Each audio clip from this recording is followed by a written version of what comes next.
فلسفہ جو ہے نا بھائی، یہ بطور علم ڈیولپ ہوا ہے کچھ عرصے بعد. کہاں سے اوریجن اس کا کہاں سے ہے، کہاں سے پتہ چلا؟ کہتے ہیں کہ اس کا اوریجن یونانی معاشرہ ہے، یونانی تہذیب. اور فلسفی کہا جاتا ہے کہ یہ دو لفظوں کا مجموعہ ہے، فلوسوپس، ایک ہے فیلو اور ایک ہے صوفیہ. یہ دو الگ الگ لفظ ہیں اور دونوں یونانی الفاظ کے انگریزی متبادل ہیں، فیلو اور صوفیہ. اور صوفیہ کہتے ہیں دانائی کو اور فیلو کہتے ہیں متلاشی کو. تو فلوسوفیہ کا معنی ہے دانائی کا متلاشی. تو کہتے ہیں کہ فلسفر یا فلسفی کا لفظ سب سے پہلے جو استعمال کیا تھا وہ قدیم یونانی گروہ فیثاغورسیہ نے استعمال کیا تھا. وہ اس لیے کہ فیثاغورسیہ پیتھاگورینز جن کو کہتے ہیں، آپ نے جیومیٹری، بنیادی طور پر یہ میتھمیٹیشین تھے. جیومیٹری کے اندر آپ نے ایک مسئلہ فیثاغورس پڑھا ہوگا. تو وہ فیثاغورس اور فیثاغورسیہ، فیثاغورس جو پیتھاگوراس ایک آدمی کا نام ہے اور فیثاغورسیہ اس سوسائٹی کا نام ہے جو اس بندے کے نام پر بنی. تو کہتے ہیں کہ تعلیمات کے اعتبار سے یہ فرق رکھنا تاریخی طور پر ممکن نہیں ہے کہ فیثاغورس کی کون کون سی بات ہے اور فیثاغورسیہ کی کون کون سی بات ہے، لہذا وہ ایک ہی گروہ ہے ان کی بات. یہ دراصل میتھمیٹیشین تو تھے لیکن صوفی تھے. صوفی اس اعتبار سے نہیں کہ وہ اپنے آپ کو صوفی کہتے تھے. صوفی اپنے حلیے، اپنی رہائش، اپنے رہن سہن کے اعتبار سے کہتے ہیں خاص قسم کا لباس پہنتے تھے، خاص قسم کی خوراک کھاتے تھے، خاص قسم کا حلیہ رکھتے تھے، خاص جگہوں پہ بیٹھتے تھے.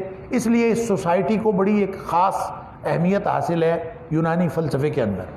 انہوں نے چونکہ یہ اپنے آپ کو بڑا درویش تر رکھتے تھے اور کمتر رکھتے تھے، خاص قسم کا لباس پہنتے تھے، لوگ ان کو دانا کہتے تھے، پڑھنے لکھنے والے اور جاننے والے. تو جیسے ایک داناؤں کا ایک گروہ بھی گزرا ہے جن کو سوفسٹس کہتے ہیں، سوفسٹس، سوفسطائیہ ایک گروہ وہ بھی گزرا ہے. لیکن بہرحال یہ فیثاغورسیہ جو ہیں ان کو لوگ کہتے تھے، جیسے ایک آدمی کسی عالم کو کہے کہ آپ بہت بڑے عالم ہیں تو وہ آگے سے کیا کہتا ہے؟ وہ کیا کہتا ہے؟ نہیں یار میں تو طالب علم ہوں. آپ اس کو کہتے ہیں آپ تو بہت بڑے عالم ہیں، وہ کہتا ہے نہیں یار میں تو طالب علم ہوں. فیثاغورسیہ کو جب وہ کہتا تھا نا کہ تم بہت بڑے عالم ہو، بہت بڑے دانا ہو، تو وہ کہتے تھے ہم دانا نہیں ہیں، ہم دانائی کے طالب ہیں، ہم تو دانائی کے متلاشی ہیں، ہم فلسفر ہیں.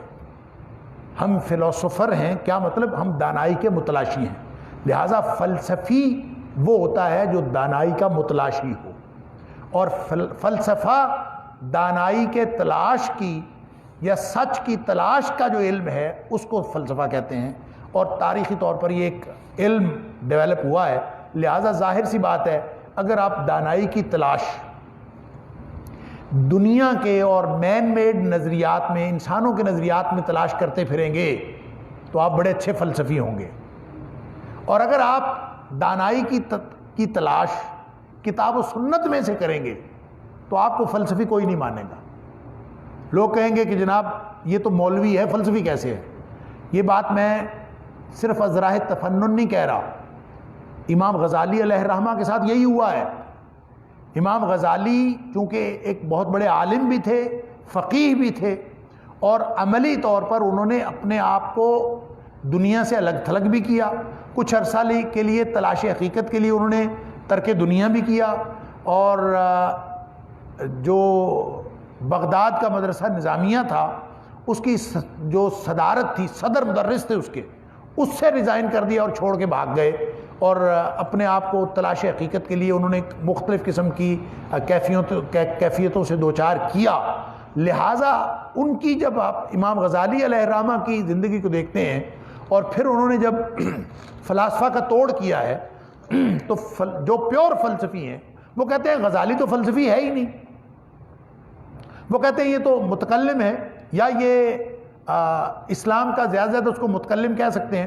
تو علم الکلام جو آپ نے جب کہا نا اسلامی فلسفہ بھی کوئی ہے، تو ایک بات امام غزالی نے اپنے اس الزام کو دھونے کے لیے کہ مجھے فلسفے کا نہیں پتہ، انہوں نے پہلے کتاب لکھی مقاصد الفلاسفہ، تاکہ لوگوں کو یہ پتہ چل جائے کہ مجھے معلوم ہے کہ فلاسفہ کے مقاصد کیا ہیں.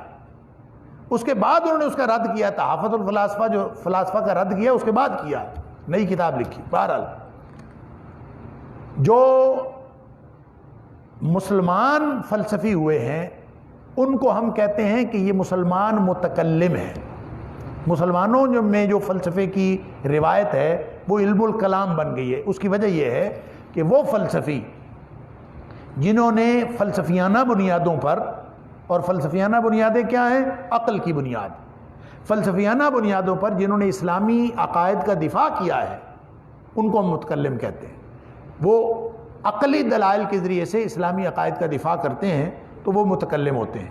اور فلسفی بھی چونکہ عقلی دلائل دیتا ہے تو عقلی دلائل دینے والا تلاش حقیقت کے لیے اگر ارد گرد اپنے موضوعات کے تحت مارا پھر رہا ہو اور ساری دنیا کی ادھر ادھر کی چیزیں کہہ رہا ہو تو وہ پیور فلسفی ہوتا ہے، اور جو صرف کتاب و سنت کے اندر رہے وہ عقلی دلائل جتنے مرضی دیتا رہے اس کو آپ فلسفی نہیں کہیں گے، اس کو پھر آپ متکلم کہیں گے کہ اس کو فلاسفہ بھی فلسفی نہیں مانتے۔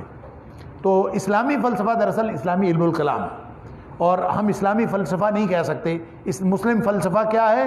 مسلم فلسفہ یہ تو کہہ سکتے ہیں کہ وہ فکر ہے جو مسلمان مفکرین نے پیش کی، اس کو آپ مسلم فلسفہ کہہ سکتے ہیں۔ اور اسلامی فلسفہ جب ہم کہیں گے تو اسلام کی کوئی حقیقت نہیں ہے اور کسی حقیقت کی کوئی تلاش نہیں ہے جس میں کتاب و سنت نہ ہو۔ اگر کتاب و سنت کو چھوڑ کر کسی دانائی کی، کسی حقیقت کی، کسی سچ کی تلاش کوئی کر رہا ہے تو وہ فلسفی ہو سکتا ہے فلاسفہ کے گروہ سے، وہ دین کا متلاشی نہیں ہو سکتا اور وہ کتاب و سنت کا طالب علم نہیں ہو سکتا۔ واللہ اعلم بالصواب۔